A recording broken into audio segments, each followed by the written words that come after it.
Millionaire humiliates pregnant black wife for lover, but 5 years later he regrets it.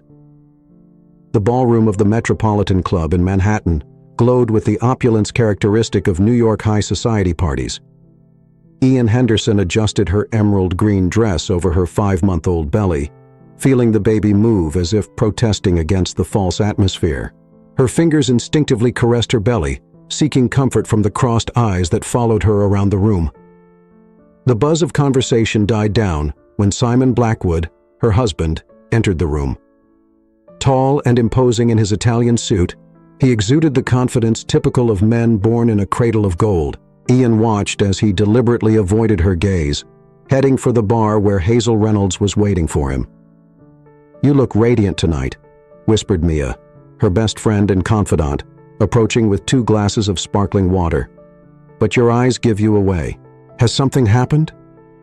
Ian took a deep breath, fighting back the tears that threatened to stain her flawless makeup. "I found messages on his cell phone," she confessed quietly. "It's not just rumors, Mia. Simon and Hazel? It's been going on for months." Mia frowned, her eyes shooting towards the couple in the bar. Hazel, in her early 20s and wearing a provocative red dress, was laughing at something Simon said. "That viper," muttered Mia. "You need to confront him." "I've tried," Ian replied, her voice laced with hurt. "He denies it, says it's just business, that I'm paranoid because of the pregnancy." The moment was interrupted when Simon, visibly altered by alcohol, took to the small stage to make a speech. Ian felt her heart race. No speech was scheduled for that evening. "Ladies and gentlemen," his voice echoed through the hall, "tonight is special. Not just because of the contracts we've closed, but because—" He paused dramatically, his eyes fixed on Hazel. "Because I finally understood what it means to be truly in love." The silence that followed was deafening. Ian felt the ground disappear beneath her feet as Simon continued. "Some of you may be wondering about my marriage. Well, sometimes we make mistakes. We get carried away by obligations, expectations." Simon's words cut like razors. Ian noticed the looks of pity directed at her, the growing whispers, the shocked expressions. Hazel, in her corner, wore a triumphant smile. Her legs trembling, Ian walked to the stage. "Enough," her voice, though low, carried a force that silenced the room. "You're not going to do this, not with our son." Simon laughed, a cruel sound that Ian would never forget. "Our son, please, Ian. Everyone knows that this marriage was a mistake from the start. You never belonged in this world." The sound of the slap echoed through the hall. Ian didn't even realize she had raised her hand until she felt the sting in her palm. "You're right," she said, her voice shaking with anger and determination. "I don't belong in this world of lies and appearances. Neither will my son." Turning to the stunned audience, Ian raised her head with dignity. "I apologize for the spectacle, gentlemen, but sometimes we need to go through humiliating situations to see our true strength." As she walked to the exit, Mia by her side, Ian felt her son move again. This time, however, the movement seemed to be a sign of approval. Silent tears streamed down her face, but her mind was made up. That would be the last time she allowed Simon Blackwood to make her feel inferior. In the cab, as Manhattan disappeared through the window, Ian made a silent promise to the baby in her womb. "Let's start again, my love. Just the 2 of us.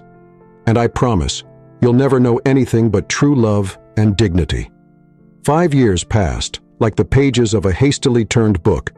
Ian watched the movement of Flatbush Avenue from the window of her Brooklyn office as the last rays of the sun tinted the sky pink and orange. Her small digital marketing consultancy, started in a moment of desperation and determination, now occupied an entire floor of the office building. "Mommy!" Gabriel's voice echoed through the room, interrupting her thoughts. The 5-year-old ran towards her, his dark curls swaying with each step, his eyes shining with excitement. "Look what I did at school today." Ian knelt down to meet her son, receiving the colorful drawing he proudly held out. It was a representation of 2 stick figures, one larger and one smaller, surrounded by hearts. "It's you and me, Mommy," Gabriel explained, pointing to the figures. "The teacher asked us to draw our family." Ian's heart squeezed slightly. It wasn't the first time she had noticed the absence of a father figure in Gabriel's drawings. He never asked directly about his father, but Ian noticed his curiosity in the small details. The way he watched other fathers picking up their children from school, how he paid special attention to complete families in the park. "It's beautiful, my love," she smiled, hugging her son. "How about we go home? We can make that special pasta you love, with lots of cheese." Gabriel's eyes sparkled even more. "With all the cheese in the world?" "Promise," Ian said, putting away her belongings. Rose, her executive assistant and close friend, appeared in the doorway. "Ian, before you go, this arrived for you." She held out a thick envelope with the letterhead of one of Manhattan's most prestigious law firms. Ian felt a shiver run down her spine. After opening the envelope, her suspicions were confirmed. They were documents relating to Simon. Apparently, he was facing serious financial problems and was requesting a review of his pension agreement. "Rose, can you take Gabriel to his car? I need to make a quick call," Ian asked, trying to keep her voice calm. As soon as she was alone, Ian dialed the number of Mia, who, as well as being a friend, had become her lawyer. "Have you seen it?" asked Mia without preamble. "I just got it." "What's going on?" "His company's shares have plummeted. It seems that Hazel has been spending fortunes, and some risky investments have gone wrong. Simon is practically bankrupt." Ian closed her eyes, remembering the arrogant man who had humiliated her years ago. And what exactly does he want? To renegotiate the terms. But Ian, there's more.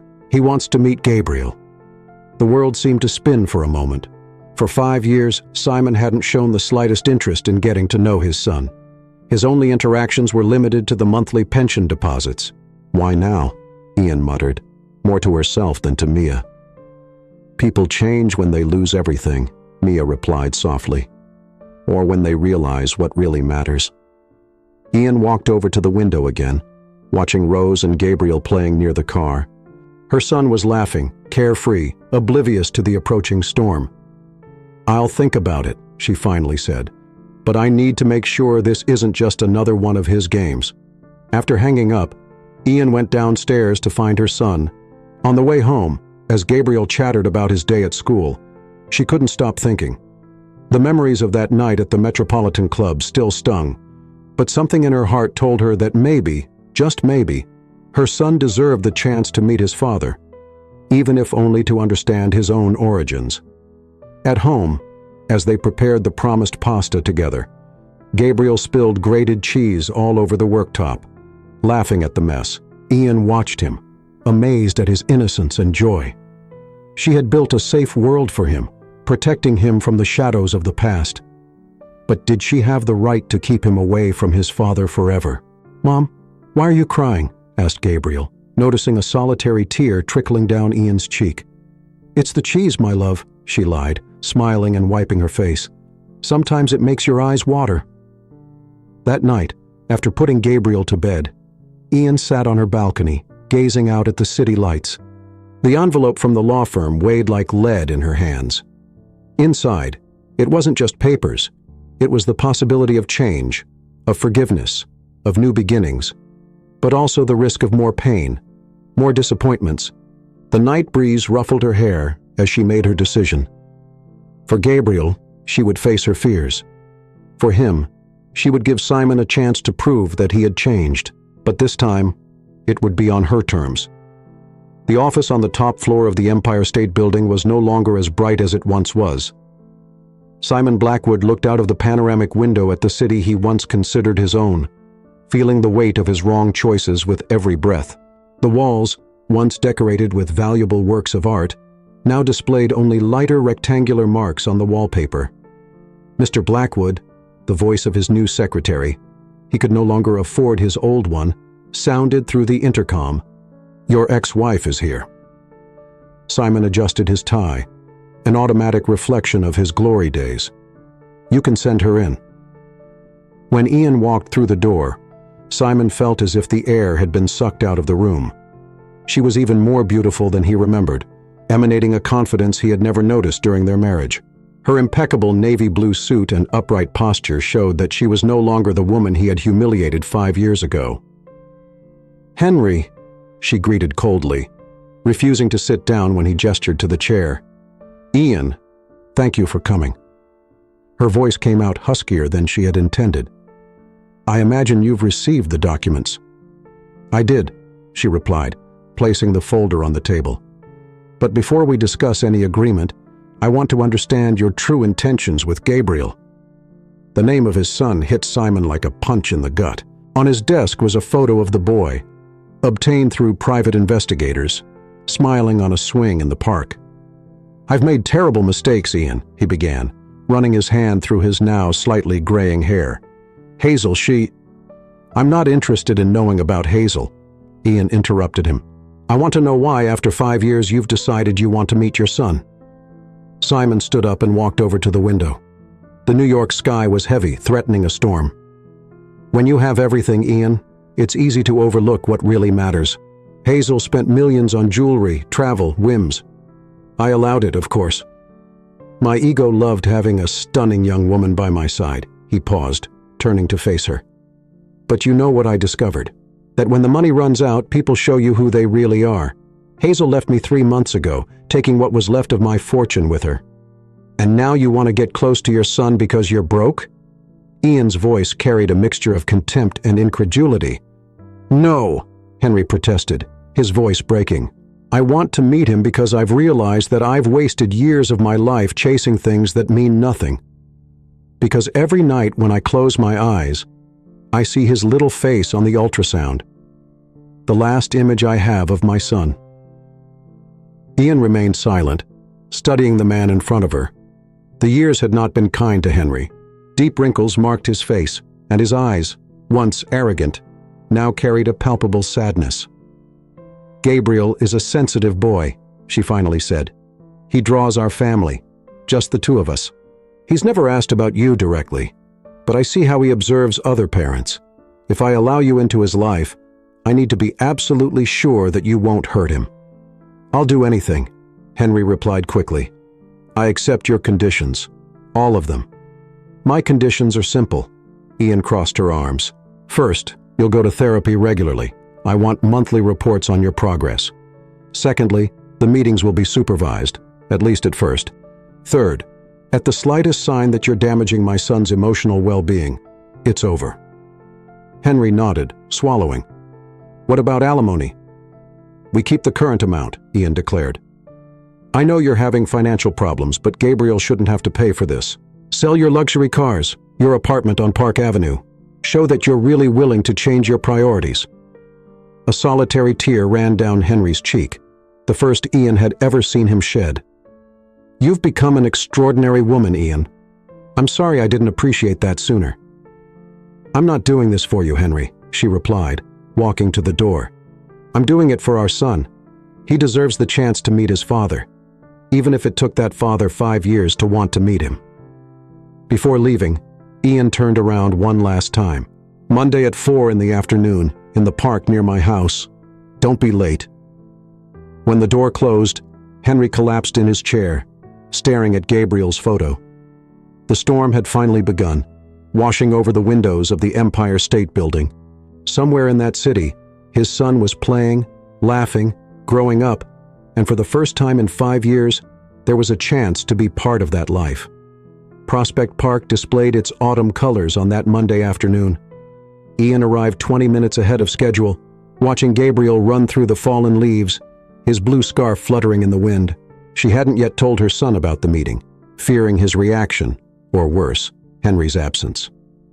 "Mom, look at all the leaves!" Gabriel shouted, throwing up a handful and laughing as they fell on his head. Ian nervously checked her watch. 15:55. Her heart raced at the sight of Simon walking toward her. He was wearing jeans and a simple sweater, a drastic change from his usual Italian suits. In his hands he carried a package. "You came," Ian murmured, more to herself than to him.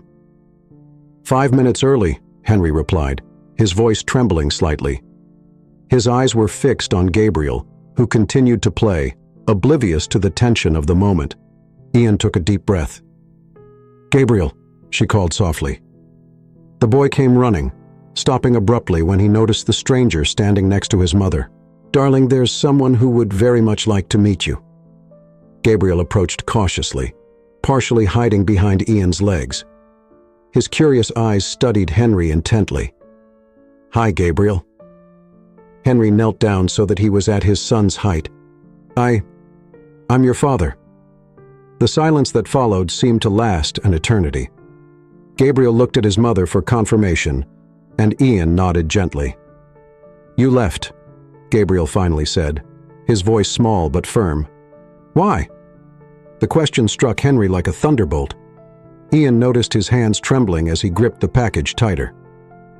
"I made a very big mistake," Henry replied, his voice breaking. "I was a foolish man who didn't know what was really important. But I'm here now, if you'll let me try to be your father."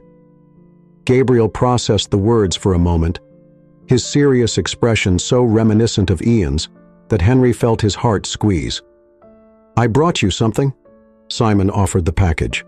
"It's not much, but—" Gabriel looked at Ian again, receiving another nod before accepting the gift. When he opened it, his eyes widened. It was a set of state-of-the-art building blocks. "Your mother told me that you like to build things," Henry explained. "I thought we could build something together if you like." A small smile began to form on Gabriel's face. "Can we make a castle?" "We can make the biggest castle this park has ever seen," Henry replied, feeling a wave of relief. Over the next hour, Ian watched father and son sitting on a park bench, assembling increasingly elaborate structures. Gabriel, initially shy, gradually began to loosen up, animatedly explaining his architectural ideas to Simon, who listened with undivided attention. "Mom, come and see," Gabriel called out at one point. "Dad taught me how to make a drawbridge that really works." The word "Dad" made Henry freeze momentarily, his eyes meeting Ian's. She recognized in them a mixture of gratitude and deep regret. As the sun began to set, Ian announced that it was time to go. Gabriel protested at first, but acquiesced when Simon promised to bring more pieces next time, if his mother allowed it. "Can I see him again?" Simon asked Ian quietly, as Gabriel put the pieces away. "Next week, same time," she replied. "But Simon, don't promise things you can't keep. He's already getting attached." "I know," he nodded solemnly. "I won't let him down. Not this time." Before they left, Gabriel surprised everyone by giving Henry a quick hug. "Thanks for the present, Dad." On the way home, Gabriel talked non-stop about the projects he wanted to build at the next meeting. Ian listened, her heart divided between the joy of seeing her son happy and the fear of what the future might bring. That night, after putting Gabriel to bed, she found an envelope that Simon had discreetly slipped into her handbag. Inside was a letter and the receipt for his first therapy session. "I'm trying," the letter said. "Not for the money, not for redemption, but for the chance to be the father Gabriel deserves. Thank you for today, Ian. Thank you for not letting my mistakes define our son's future." Ian put the letter in her drawer, along with the drawing Gabriel had done at school. Tomorrow, perhaps, he would draw his family differently. Mia Montgomery's office occupied an elegant penthouse in Tribeca, overlooking the Hudson River. Ian settled into the leather armchair, while her friend and lawyer went through Henry's latest financial reports. "He sold the apartment on Park Avenue," Mia commented, running her fingers across the tablet screen. "And 2 of the 3 luxury cars. Looks like he's really taking your terms seriously." Ian nodded distractedly, turning the teacup in her hands. "Gabriel asks about him every day. Last night, he wanted to know if his father could come to his Christmas performance at school." "And you'll let him?" Before Ian could answer, the office door opened abruptly. Hazel Reynolds entered like a hurricane, her high heels echoing on the marble floor. "So it's true," Hazel declared, her eyes sparking with anger. "You're letting Henry get close to the boy." Mia stood up immediately. "This is a private meeting. I'll call security." "No need," Ian interjected, remaining calm. "Let me hear what she has to say." Hazel threw a gossip magazine on the table. On the cover was a photo of Simon and Gabriel in the park, building with blocks. The sensationalist headline read, "Blackwood Heir Rebuilds, Family After Financial Scandal. Do you really think he's changed?" Hazel laughed bitterly. "Henry is a manipulator. He's using the boy to clean up his image and regain the trust of investors." Ian studied the woman in front of her. Hazel was still stunning, but there was something different in her eyes, a glint of barely concealed desperation. "Why do you care, Hazel?" Ian asked softly. "You left him. You took a fortune with you. What happened to all that money?" A blush crept up Hazel's neck. "That's none of your business." "Actually, it is," Mia intervened, picking up a folder, "considering that part of the money you spent was intended for Gabriel's educational fund." Hazel paled visibly. "I didn't know. Henry never mentioned—" "Of course not," Ian sighed. "He was too busy trying to impress you with expensive gifts and luxurious trips." A heavy silence filled the room. Through the window, dark clouds loomed, foreshadowing a storm. "He cried for you, you know," Hazel said suddenly. "When I realized the money was running out and I left him, I've never seen him cry for anything before. But for you—" She paused, swallowing. "For you and the boy. He cries to this day." Ian felt her heart squeeze. "That doesn't erase what he did." "No," Hazel agreed, her high posture beginning to crumble. "But maybe he really has changed. I destroyed him, Ian. Completely. And yet, the only thing he regrets is losing you both." Tears began to run down Hazel's perfectly made-up face. "I came here to warn you, to tell you that he was up to something. But the truth is, I'm jealous. Jealous because even after everything, you still have something real, something that all the money in the world can't buy." Mia offered Hazel a handkerchief, which she accepted with trembling hands. "What are you going to do now?" Ian asked. "Go back to Ohio," Hazel replied with a sad smile. "My mother always said that New York would swallow me alive. I guess she was right." When Hazel left, leaving only the echo of her heels and the smell of expensive perfume, Mia turned to Ian. "Well, that was unexpected." Ian picked up the magazine, looking at the picture of Henry and Gabriel. There was something genuine in her ex-husband's smile, something she had never seen during their years of marriage. "Do you know what's most ironic?" Ian commented, tracing the image with her fingers. "Henry had to lose everything to finally find something worthwhile." Her phone vibrated, a message from Simon with a picture of tickets for the Radio City Christmas Spectacular. "Gabriel mentioned that he's never seen the Rockettes," the message read. "Can we take him next weekend? I promise to follow all the rules." Ian smiled, remembering the sparkle in her son's eyes when he talked about his father. Perhaps some people really did need to touch rock bottom to find their true essence. "I'll let him go to the Christmas performance," Ian finally decided. "Gabriel deserves to have happy memories. With his father and Henry, well, he deserves the chance to create them." The snowflakes danced gently against the dark December sky, turning Manhattan into a Christmas postcard. In the Riverside Elementary School auditorium, Ian was adjusting the bow tie on Gabriel's little tuxedo, while other mothers were putting the finishing touches on their little actors. "Is he here yet, Mommy?" Gabriel asked for the third time in 5 minutes, his eyes constantly on the auditorium door. "Not yet, love," Ian replied, discreetly checking her cell phone. No message from Simon. The school Christmas performance was an important event. Gabriel would be playing the lead role in the musical, a little elf, helping Santa rediscover the true meaning of Christmas. Over the last few weeks, he had practiced tirelessly, determined to impress not only the audience, but especially his father. "5 to start," announced the music teacher, Mrs. Bennett, clapping her hands to get the children's attention. Ian felt her heart squeeze at the sight of Gabriel's anxious expression. "Darling, sometimes the traffic—" "He promised, Mommy," Gabriel interrupted, his small voice laden with expectation. "He said he'd never break a promise again." Just then, the back door of the auditorium opened, and Henry rushed in, shaking the snow off his coat. His eyes scanned the room until he found Gabriel, and his face lit up with a genuine smile. "Sorry I'm late, champ," he said, approaching. "The subway was delayed because of the snow, but I wouldn't have missed it for the world." Subway? Ian couldn't hide her surprise. The Simon she had known would never have considered using public transport.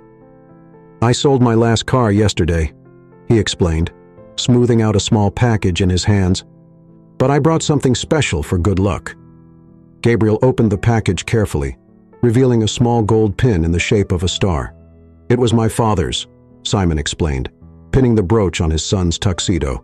"He wore it at every important presentation. Now it's yours."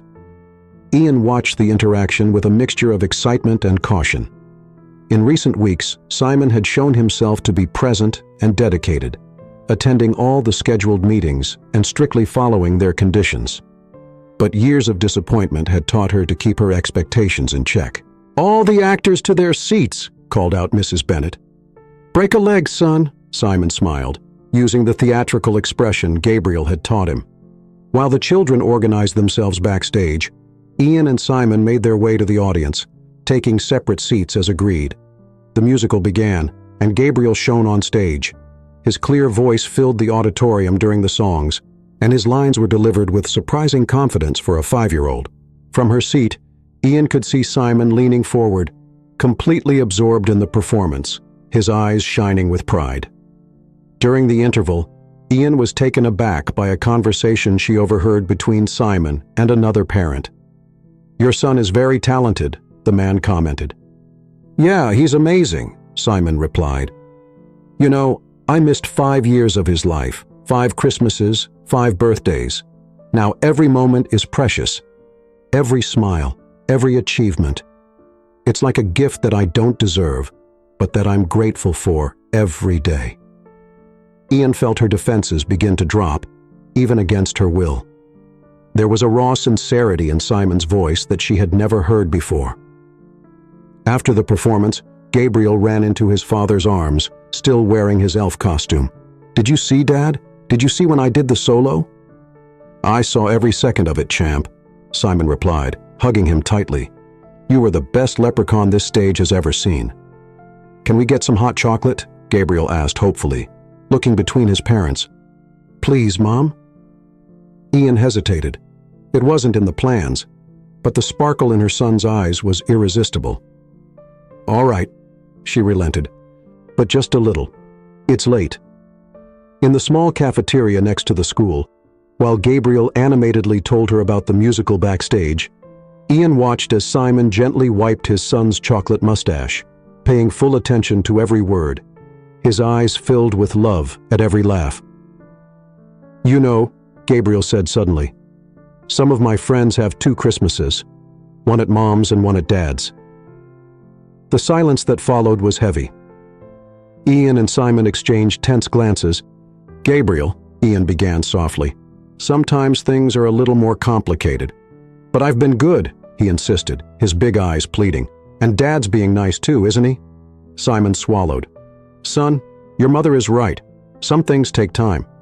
"But you promised never to leave," Gabriel whispered, his voice trembling slightly. "And I won't," Simon replied firmly. "Even if we can't have 2 Christmases yet, I promise I'll be here whenever you need me." That night, after putting Gabriel to bed, Ian found Simon still standing in the doorway of the building, watching the snow fall. "He really believes in you," she said softly. "I know," Simon replied, his voice heavy with emotion. "And this time, Ian, I'm not going to let him down. Not him. Not you." Dr. Rebecca Martinez's office exuded a welcoming atmosphere with its soft-toned walls and a panoramic view of snow-covered Central Park. Simon adjusted himself on the brown leather sofa, while the therapist reviewed her notes from the last few sessions. "You seem tense today," observed Dr. Martinez, her keen eyes studying her patient's body language. "I've received an offer," Simon began, his restless hands playing with the sleeve of his sweater. "A company in Dubai. They want me to restructure their financial operations. The salary is substantial." "And that upsets you because?" "Because it would mean 3 months away from New York. Away from Gabriel." Simon stood up and walked over to the window. Before, I wouldn't have thought twice. I'd get on the first flight, close the deal, get my fortune back. But now your priorities have changed, added the therapist. Gabriel has a piano recital next month, Simon said, an involuntary smile appearing on his lips. He only started lessons 2 months ago, but he's so committed. He plays Twinkle, Twinkle, Little Star with such concentration that his tongue sticks out at the corner of his mouth, just like Ian when she's focused on something. Dr. Martinez made some notes. Have you talked to Ian about the proposal? Not yet. I'm afraid of her reaction. I've managed to build a relationship of trust over the last few months. And Gabriel, he paused, swallowing. He's finally calling me Dad without hesitation. At that moment, his phone vibrated. A message from Ian with a photo of Gabriel proudly showing an A+ on his math assignment. He insisted I send it to you, the message read. You know, Simon, Dr. Martinez spoke softly. Sometimes our greatest tests don't come in the form of great tragedies, but seemingly simple choices. What does this job in Dubai really mean to you? Financial redemption, he answered promptly. The chance to prove that I'm still capable, that I'm not a failure. What if you were already proving it in other ways, ways that can't be measured in dollars? The question hung in the air as Simon reflected. His thoughts were interrupted by another message. This time a video of Gabriel practicing the piano, his small hands moving carefully over the keys. When I was at the top, Simon began, his voice breaking, I had everything money could buy. But I never received messages like that. I never had someone eagerly waiting to show me their achievements. And how does that make you feel? Rich, he replied, surprising himself with his choice of word. Richer than I've ever been, with all my bank accounts full. Leaving the session, Simon walked to the Metropolitan Museum, where he had arranged to meet Ian and Gabriel for a visit to the dinosaur exhibition. On the way, he passed his old stock brokerage, the imposing building where he used to spend 12 hours a day trading millions. Gabriel spotted him first, running toward him with contagious enthusiasm. Dad, you won't believe it. There's a giant T-Rex inside. Ian approached more slowly, noticing something different about Simon's countenance. Is everything all right? I need to talk to you, he replied. But first, how about we meet this T-Rex? For the next 2 hours, Henry watched his son marvel at each exhibit, asking endless questions about each extinct species. Ian occasionally translated the information on the plaques into terms Gabriel could understand, her infinite patience reminding Henry of why he had fallen in love with her in the first place. In the museum cafe, while Gabriel savored his chocolate milkshake, Henry finally gathered the courage to tell her about Dubai. I'm not going to accept it, he concluded, surprising Ian. 5 years ago, I chose money and status over family. I won't make the same mistake twice. Henry, Ian began, her voice softening. You don't have to turn down a professional opportunity to prove your commitment. I'm not proving anything to anyone but myself, he replied, watching Gabriel draw dinosaurs on his napkin. For the first time in my life, I understand what really matters. And what is that? Ian asked, even though she already knew the answer. This. He gestured to the present moment. Chocolate milkshakes, drawings of dinosaurs, beginner piano recitals, all those little things he used to consider insignificant. Gabriel held up his drawing, showing 3 toothpick figures next to a smiling T-Rex. Look, it's us. Ian and Henry exchanged a meaningful look. In recent weeks, Gabriel's drawings had always included 3 people, no longer just 2. It's beautiful, son, Henry smiled, carefully tucking the napkin into his wallet. Much better than any Dubai contract. Spring arrived in New York, bringing not only flowers to the city's parks, but also subtle changes in the dynamic between Ian, Henry, and Gabriel. Ian's office was buzzing with the excitement of a Friday afternoon when her assistant, Rose, announced an unexpected visitor. Mia's here, Rose informed her, her expression worried. She seems upset. Ian had barely had time to stand when her friend and lawyer entered, carrying a thick briefcase and a serious expression. We need to talk, Mia declared, closing the door behind her. It's about Henry. Ian's heart raced instantly. What happened? Mia spread some papers on the table. "Remember that Arab investor who was interested in your company? I found out that he has connections with Henry." "What do you mean?" "Apparently, when Henry turned down the Dubai offer, he redirected some investors to promising companies in New York." Mia paused significantly. "Including yours." Ian sat down heavily, processing the information. "Are you saying that the contracts we closed last month were influenced by Henry?" Mia added, "He didn't get anything out of it, Ian. In fact, he gave up the commission he would have received to ensure that the investors chose your company." A whirlwind of emotions ran through Ian. Anger, confusion, gratitude, all mixed into a tight knot in her chest. "Why would he do that?" she muttered, more to herself than to Mia. "Maybe you should ask him," Mia suggested softly. "He's downstairs in the cafe around the corner. He asked me to give you these documents." Ian found Henry exactly where Mia had said, sitting at a table at the back, watching the street go by through the window. He looked thinner, but also more serene than in the days of his financial prosperity. "Why didn't you tell me?" she asked, sitting down in front of him without preamble. Henry didn't pretend not to understand. "Because you would have refused help. Because your pride, which is one of the things I admire most about you, wouldn't allow you to accept anything from me. You didn't have to do that." "Yes, I did," he replied, finally looking into her eyes. "Not for the money or the business, but because—" He hesitated, choosing his words. "Because you've built something incredible, Ian, all by yourself, after I destroyed everything. You deserve for the world to see your talent. But giving up your commission, it was the easiest decision I've ever made," he interrupted softly. "Do you know what Gabriel said to me yesterday during our piano lesson?" Ian shook her head, still processing the conversation. "He said that you're his superhero, that even when you're tired after work, you always have the energy to read stories to him, to help with his homework, to make pancakes on Sunday mornings." Henry smiled sadly. "And he's right. You're extraordinary, Ian. You always have been. I was just too busy counting money to notice." A heavy silence fell between them, filled only by the buzz of the cafe and the distant sound of traffic. "Gabriel has a piano performance next week," Ian finally said. "He wants to surprise you." "I know. He's been practicing a lot." "He also asked—" Ian hesitated, playing with her napkin. "He asked if we could all have dinner together afterward. As a family?" Henry's eyes widened slightly. "And what did you say?"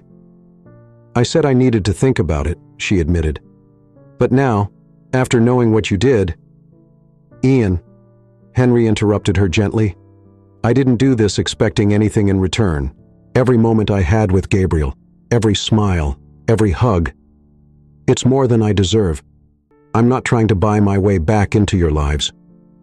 "I know," she whispered. "That's why, for the first time in 5 years, I'm considering that maybe we can try to be a family again. Not like before, but in a new way." Ian's cell phone vibrated. It was a message from Gabriel's school. Attached was a photo of him smiling next to a science project, a miniature solar system. "He's got your eyes," Henry commented, looking at the photo across the table. "But his smile is identical to yours." "And his stubbornness," Ian added with a small smile. "Poor child," Henry laughed softly. "He didn't stand a chance." When they left the cafe, the New York spring was in full force, with cherry blossom petals dancing in the air. "Henry," she called impulsively. He turned around. "Dinner after the presentation at 7. Is that fine with you?" The smile that lit up his face was answer enough. "You can, champ." "You deserve it," Simon replied, but his eyes sought approval from Ian, who nodded with a smile. While Gabriel studied the dessert menu with the same intensity he had devoted to Beethoven, Ian felt something change in the air between her and Simon. It wasn't love, not like before, but there was a mutual understanding, a renewed respect born from the ashes of their past. "Thank you," Henry said softly, just for her to hear, "for giving me the chance to be part of this."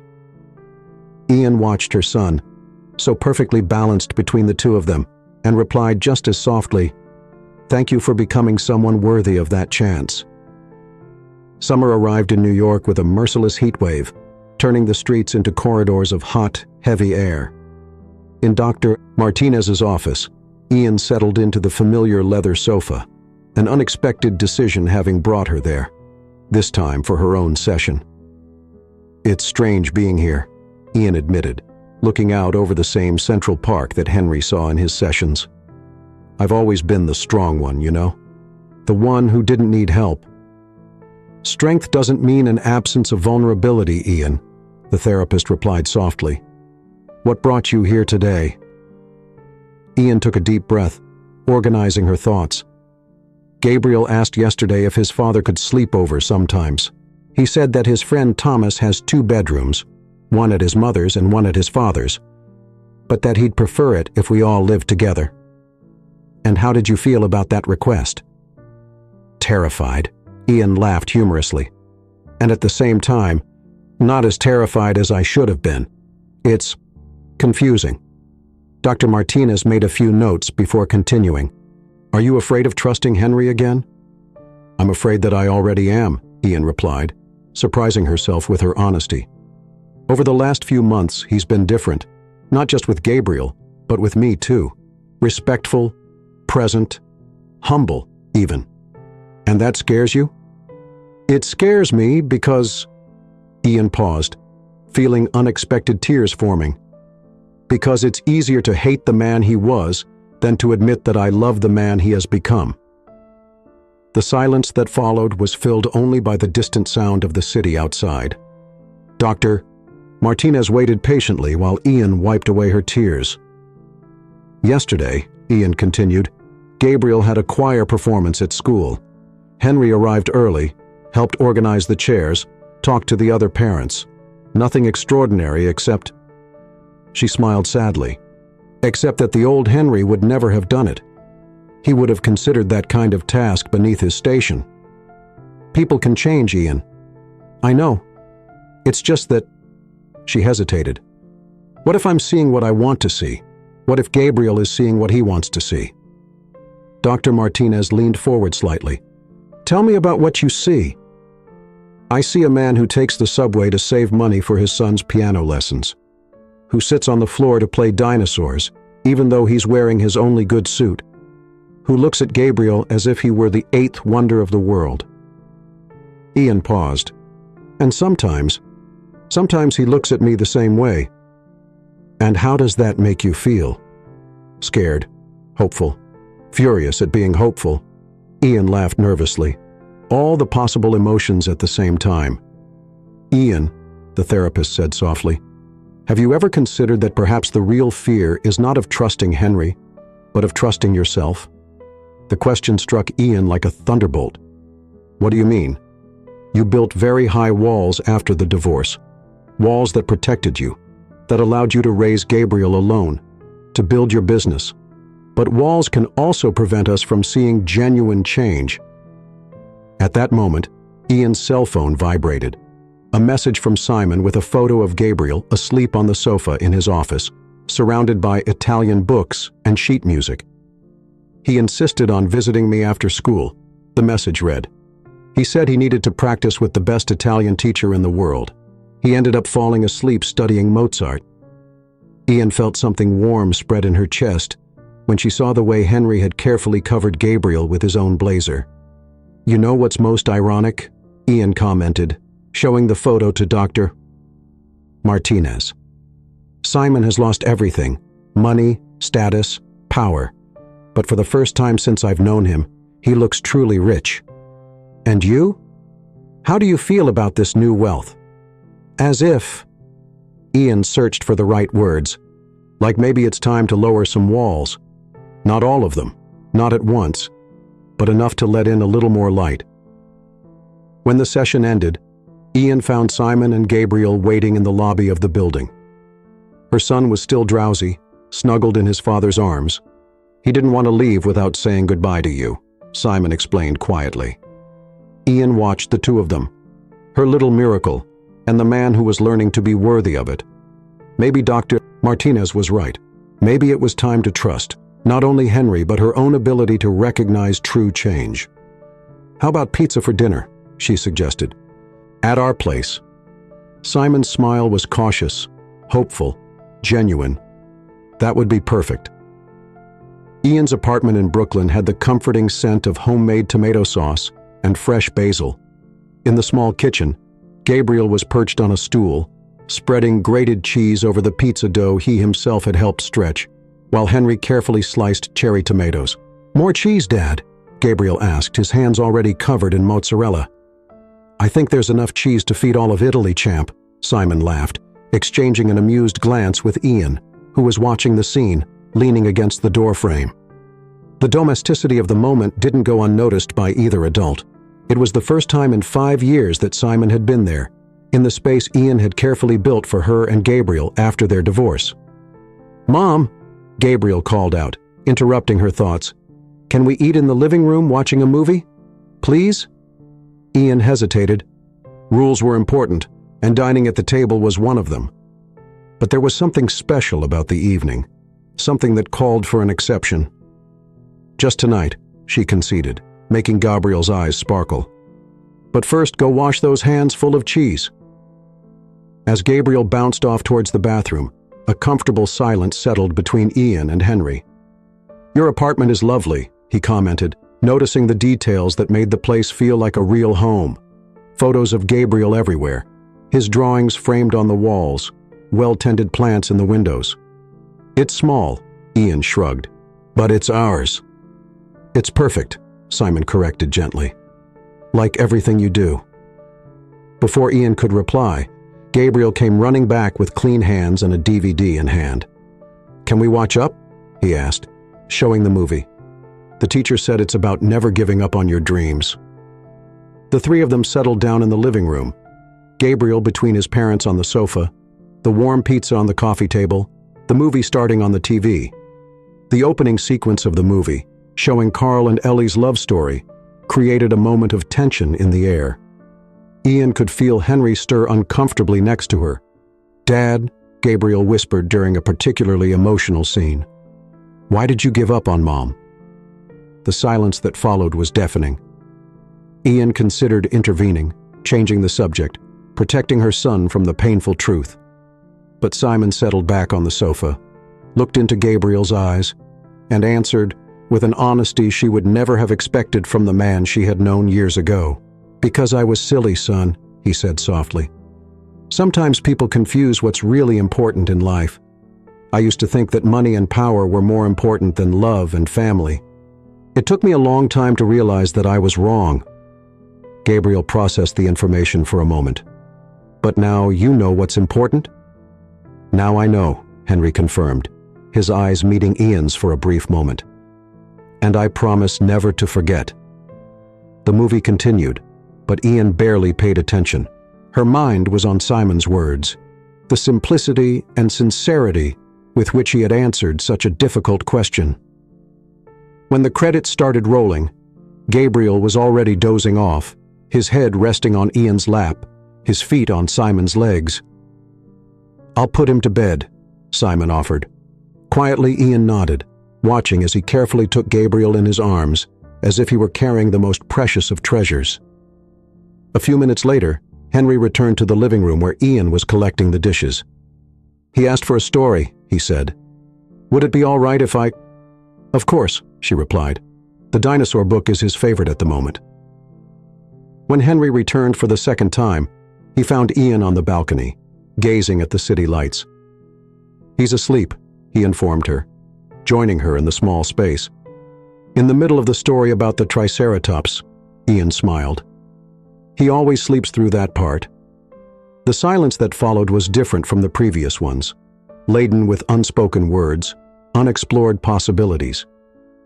"Ian," Henry began, his voice low but firm, "I know I don't have the right to ask for anything, but you can come more often," she interrupted him, surprising them both.